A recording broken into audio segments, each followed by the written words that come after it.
Among the many different 911 variants, one model stands out above all else. 2 letters, 1 number, GT3, it's back.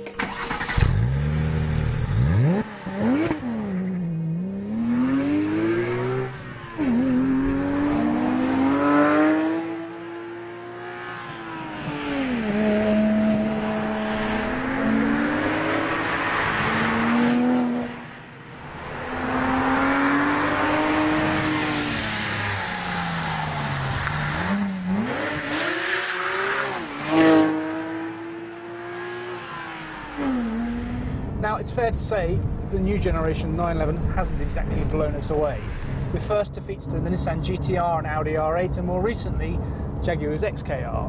But surely Porsche can't have got the GT3 wrong. Like the base Carrera, what we've got here is a mid-cycle refresh, a 997 Mark II if you like. So let's run through, other than the now obligatory daylight running lamps, what's new. Starting with the engine.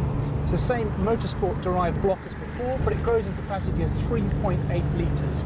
And should you forget, there's some natty little logos on that now larger rear wing to remind you. Power is up by about 20 brake horsepower to 435 or thereabouts. Torque is also up, and the red line creeps up by 100 RPM to 8,500.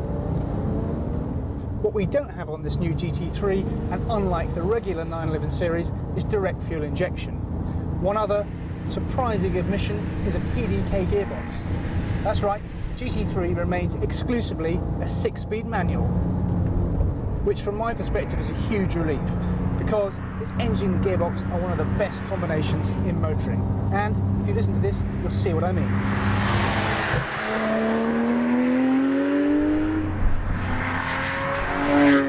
There are a lot of small detail changes that we need to talk about with this new GT3, like the fact that these sharp new wheels save around 3 kilos of unsprung mass, and the fact that the front brake discs are larger and yet lighter. But the big news is the aerodynamics. And that's because this new GT3 produces around 4 times the downforce of the previous model, which has allowed Porsche to make the suspension stiffer and increase the thickness of the anti-roll bars, making it even sharper to drive. Now, with the new Carrera, one area that was a little bit disappointing was the steering, but I'm pleased to report in this GT3 it is as good as it always was. It is just a sensational car to steer.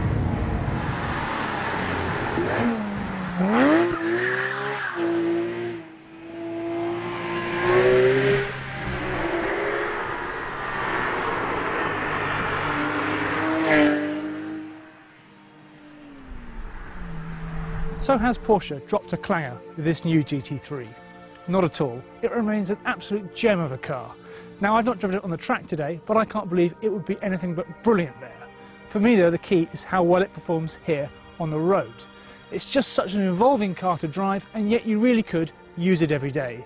So if, like us, you've been a little bit disappointed with the standard 911, may I recommend the GT3.